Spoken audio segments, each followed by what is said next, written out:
and blocked my square to about a 9-inch square because our border is going to be about 1.5 inches, and since it's on both sides, or all 4 sides, 1.5 inches plus 1.5 inches equals 3 inches. We want this to be a 12-inch square, so I blocked this out to about 9 inches, okay? To make our border, the easiest way to do this is to single crochet 29 across on each side and put a chain 2 on the corners. The easiest way to get 29 across is to divide each side into quarters, okay, and do 7 stitches in each quarter, and then we have to add 1 in because 7 times 4 is 28. We want 29 stitches across, so we're going to have to add 1 in. The way we can do that is to fold our square in half. If this is the side we're going to start with, then that's where I'll do my first quartering.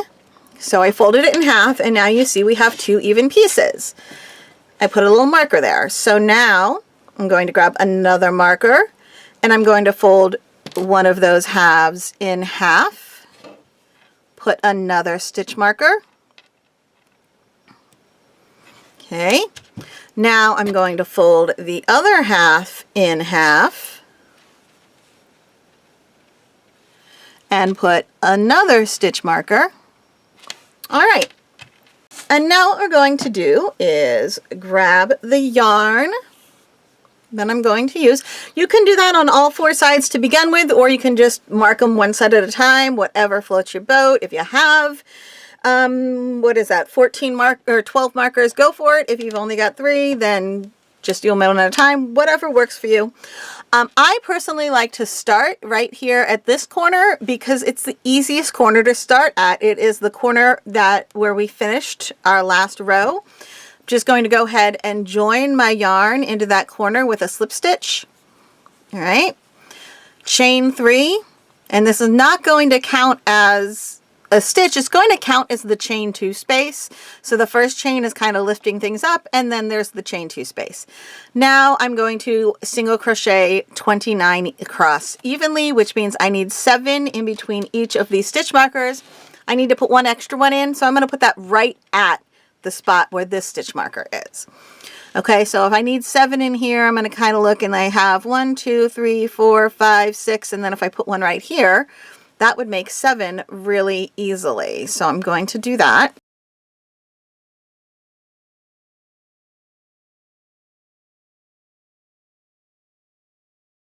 And 7. And now I will remove this stitch marker. I'm just going to be kooky and go ahead and put it in its next spot over here. Okay. And now I need to do 7 again. All right, so let's see. We will do 1.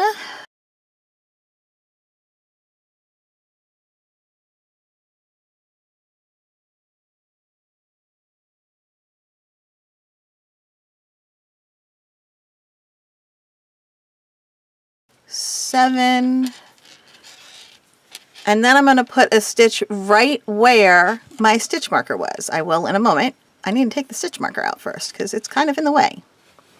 Okay, so when I take that stitch marker out, I'm going to go ahead and put it over here. Okay, so I'm going to do another one right here where the stitch marker was. Okay, so I have 7 plus 7 is 14, and then I just did 1 more, which makes 15. Now I'm going to do another 7, so let's see.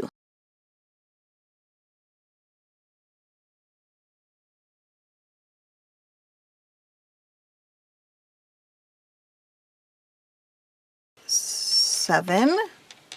Okay, I'm going to take this marker out and fold this one again to find the center over here. And now I have to do a 7 more.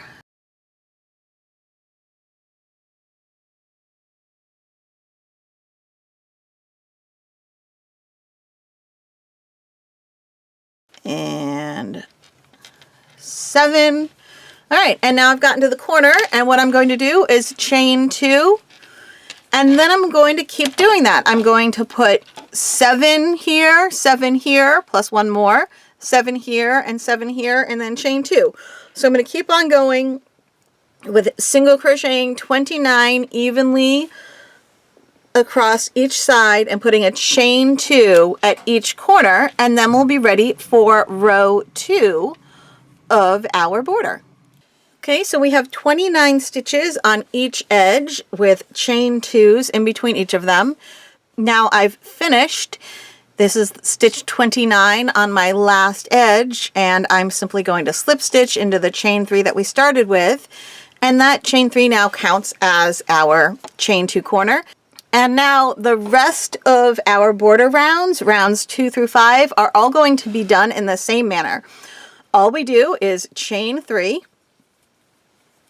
and single crochet into that same chain space, and now single crochet in each stitch across.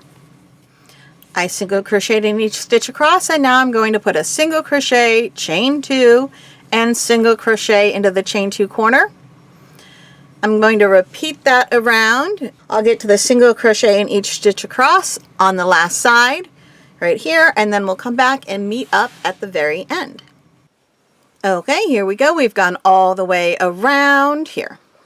I actually put that last stitch in out of habit, so I'm going to undo that. Gone all the way around. I put one single crochet in each stitch around, and now I've gotten back to that original chain space. I'm just going to put another single crochet in that chain space. It's going to kind of go over top of the slip stitch I made to finish off the previous round. There we go. And now I'm going to slip stitch into the chain 3 space that we started with. And that is the end of round 2.